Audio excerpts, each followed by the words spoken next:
कि मैं Republic TV से गुजारिश करता हूं कि हमने कई बार आपसे गुजारिश की है कि आप पब्लिक से बात न करें, प्रोग्राम को डिस्टर्ब न करें। अगर आप इस तरह करेंगे तो हम आपको यहां से बाहर करवाएंगे। टीवी 10 भारत, सच की ताकत। दोस्तों, वक्फ कानून को लेकर देश भर में जहां हंगामा थमा नहीं था, लगातार विरोध जारी है। सुप्रीम कोर्ट में अभी भी दूसरी सुनवाई होनी बाकी है दोस्तों, और उससे पहले लगातार जहां विरोध शुरू था, उसी बीच अब एक विरोध की जो तस्वीर निकलकर सामने आई है वो चौंकाने वाली है, क्योंकि देश भर के मुस्लिम संगठनों ने दिल्ली के तालकटोरा स्टेडियम में ऐसा महाजुटान किया है कि हर कोई उस महाजुटान को देखकर, लोगों की तादाद को देखकर, मुस्लिम समुदाय के लोगों को देखकर हैरान है, दंग है। अब इस महाजुटान में, इस बैठक में जो दिल्ली के तालकटोरा स्टेडियम में रखी गई, उसमें क्या कुछ हुआ है, क्या क्या बयान दिए गए हैं, और वो कितने ज्यादा एक तरीके से देखा जाए तो जरूरी हो जाते हैं ऐसे वक्त में जब वक्त को लेकर सुप्रीम कोर्ट से लेकर सड़क तक जंग छिड़ी हुई है। ऐसे समय में तालकटोरा स्टेडियम में ये महाजुटान होना, ये किस तरफ संकेत देता है, ये सब कुछ इस खबर में आपको बताएंगे। आखिर तक इस वीडियो को आप जरूर देखिएगा। नमस्कार, मेरा नाम है जयंती झा और आप देख रहे हैं टीवी 10 भारत। दोस्तों, वक्फ कानून को लेकर लगातार विरोध जो है वो थमने का नाम नहीं ले रहा है, जैसा मैंने शुरुआत में कहा। अब इसकी एक जो तस्वीर निकलकर सामने आई है वो तमाम न्यूज चैनल्स पर ब्रेकिंग न्यूज बनी हुई है, और हो सकता है कि शाम को इस पर प्राइम टाइम शो भी बैठा दिए जाए। लेकिन आपकी जानकारी के लिए बताना चाहूंगी कि इस महाजुटान में, इस बैठक में, बड़ी बैठक में भी गोदी मीडिया के जितने भी लोग हैं वो अपनी हरकतों से बाज नहीं आए, मगर बैठक में शामिल लोगों ने भी इस बार उनकी बदतमीजियों को सहा नहीं और बीच बैठक में ही लताड़ लगा दी।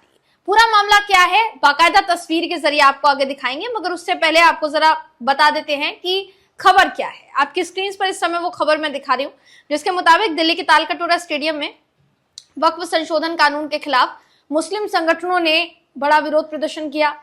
इस विरोध प्रदर्शन की बात की जाएगी तो विरोध प्रदर्शन में देश भर के मुस्लिम नेता, मौलवी और मुस्लिम जुटे हैं। इस प्रदर्शन में all India Muslim personal law board और असदुद्दीन ओवैसी की पार्टी AIMIM जो है वो हिस्सा लेने पहुंची। मौलाना अरशद मदनी समेत विपक्षी दलों के नेता भी जो है वो भी इसमें पहुंचे। राजद नेता मनोज झा, सपा सांसद मोइला नदवी जैसे विपक्ष के नेता भी यहाँ पहुंचे और इस विरोध प्रदर्शन को अपना पर्याप्त जो समर्थन है वो दिया। अगर बात की जाए इस पूरे के पूरे विरोध प्रदर्शन की दोस्तों, तो ये विरोध प्रदर्शन देखिए जरूरी इसलिए भी हो जाता है क्योंकि जिस तरीके से एक के बाद एक बयान, चाहे वो किसी भारतीय जनता पार्टी के सांसद के हो, चाहे वो भाजपा के नेताओं के हो, ये तमाम चीजें जो सामने आई हैं, उसके बाद ये महाजुटान देखना, सुनना क्या क्या हुआ इसमें, ये जरूरी हो जाता है। तालकटोरा स्टेडियम में ये जो बड़ा कार्यक्रम रखा गया था दोस्तों, इसमें मुस्लिम नेताओं, मौलानाओं ने वक्फ कानून का जमकर विरोध किया। वक्फ कानून को संविधान और मुस्लिमों के खिलाफ बताया है। मैं सबसे पहले आपको तस्वीर दिखाना चाहूंगी जो सामने आई है तालकटोरा स्टेडियम से, कि कितनी तादाद में लोग जुटे हुए थे। उसके बाद आगे ये भी दिखाएंगे कि रिपब्लिक टीवी, अर्नब गोस्वामी के चैनल को किस तरीके से फटकार लगाई गई है और ये कह दिया गया कि आपको धक्के मारकर बाहर निकाला जाएगा अगर आपने ये हरकत की तो।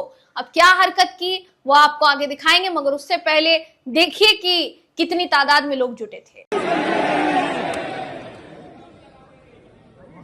ये कानून हमें कतई मंजूर नहीं है। हम सुप्रीम कोर्ट की अबूरी राहत पर, इंटरिम रिलीफ पर मुतमईन नहीं है। हमारा ये मुतालबा है कि ये कानून मुकम्मल तौर पर वापस लिया जाए। तो जैसा आपने देखा, ये जुटान जो है, ये जो कार्यक्रम है दोस्तों, ये दिल्ली के तालकटोरा स्टेडियम में हुआ। अब इसी को लेकर एक तस्वीर निकलकर सामने आई जिसने सबको हैरान कर दिया। आपकी स्क्रीन पर इस समय मैं वो ट्वीट देखिए आपको दिखा रही हूँ। ये जो ट्वीट है ये अंसार इमरान नाम के एक यूजर ने किया है, जो लिखते हैं अपने ट्वीट में कि टेढ़ी पूंछ का पर्यायवाची रिपब्लिक वालों सुधर जाओ वरना उठाकर बाहर फेंक देंगे। गिद्ध मीडिया के सिरमौर आज समाज में नफरत की आग लगाने में अग्रणी अर्नब के रिपब्लिक चैनल को मुस्लिम पर्सनल लॉ बोर्ड के तालकटोरा स्टेडियम में वक्फ के मुद्दे पर आयोजित प्रदर्शन में जमकर लताड़ा गया। अब इन्होंने कहा क्या, जरा ये आपको वीडियो दिखाना चाहेंगे दोस्तों, ये वीडियो देखिए। कि मैं रिपब्लिक टीवी से गुजारिश करता हूं कि हमने कई बार आपसे गुजारिश की है कि आप पब्लिक से बात न करें, प्रोग्राम को डिस्टर्ब न करें। अगर आप इस तरह करेंगे तो हम आपको यहां से बाहर करवाएंगे। मेरी गुजारिश है कि आप प्रोग्राम को कवर कीजिए, आप आवाज न उठाएं। मैंने वॉलंटियर भेज दिए वहां पर। तो इस वीडियो में आपने जैसा सुना, उनको कहा गया कि आपको 10 बार कहा गया है आप लोगों से कार्यक्रम के बीच में बात मत कीजिए। आप लोगों से कार्यक्रम के बीच में बात भी कर रहे हैं, प्रतिक्रिया भी ले रहे हैं, फिर कोई कुछ बोलता है तो फिर आप हमें दोषी ठहराएंगे। तो मैं बार बार ये कह चुका हूं कि आप इस तरीके से माइक लेकर किसी से बात मत कीजिए, वरना मजबूरन मुझे आपको यहां से धक्के मारकर बाहर निकालना पड़ेगा। और उसके बाद क्या हुआ, ये आपकी नजरों के सामने ये कह दिया गया कि जब वो बहस करने लगे, जितने पत्रकार थे वो बहस करने लगे, तो उनका कहना था कि आप फिक्र मत कीजिए, जितने भी बाउंसर्स हैं मैंने वहां पहुंचा दिए हैं और वो आपको बाहर का रास्ता दिखा देंगे। कुल मिलाकर ये कहना गलत नहीं होगा कि अब आर पार की लड़ाई होनी शुरू हो गई। दोस्तों, इस कार्यक्रम में भी बहुत से गेस्ट जो है वो पहुंचे थे और उन्हीं अतिथियों में एक गेस्ट की अगर आप बात करेंगे या एक स्पीकर की बात करेंगे तो वो असदुद्दीन ओवैसी थे। असदुद्दीन ओवैसी ने देखिए इस पर बयान भी दिया है, उन्होंने भी इसको लेकर बहुत कुछ कहा है। आपकी स्क्रीन पर इस समय मैं वो भी आपको दिखा रही हूँ, जिसके मुताबिक देखिए असदुद्दीन ओवैसी ने इस कार्यक्रम में ये कहा कि इस कार्यक्रम में all India Muslim personal law board के अध्यक्ष मौलाना खालिद सैफुल्लाह रहमानी भी मौजूद थे और असदुद्दीन ओवैसी के साथ साथ कई और भी नेतागण जो है वो मौजूद थे। ओवैसी ने इस सभा में भारतीय जनता पार्टी पर तीखा हमला बोला।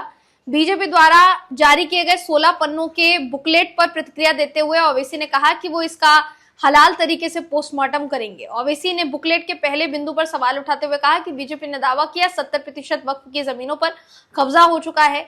उन्होंने ये भी कहा कि अगर लोग इन जमीनों पर काबिज हैं तो आप उन्हें मालिक बना रहे हैं लिमिटेशन एक्ट लाकर। कहीं ना कहीं बीजेपी को घेरने की कोशिश जो है उन्होंने की है, यानी असदुद्दीन ओवैसी भी घेरते हुए नजर आए और इसके अलावा इस कार्यक्रम में जितने भी लोग शामिल हुए थे वो सरकार को घेरते हुए नजर आए। अब देखने वाली बात होगी दोस्तों कि ये जो तस्वीर निकलकर सामने आई है, सरकार इसको किस तरीके से पेश करती है और किस तरीके से नहीं। आप इसे कैसे देख रहे हैं? क्या ये शक्ति प्रदर्शन के तौर पर नहीं देखा जाना चाहिए? अपनी राय कमेंट करके जरूर बताइएगा। अगली वीडियो में मैं आपसे फिर मिलूंगी, तब तक के लिए नमस्कार।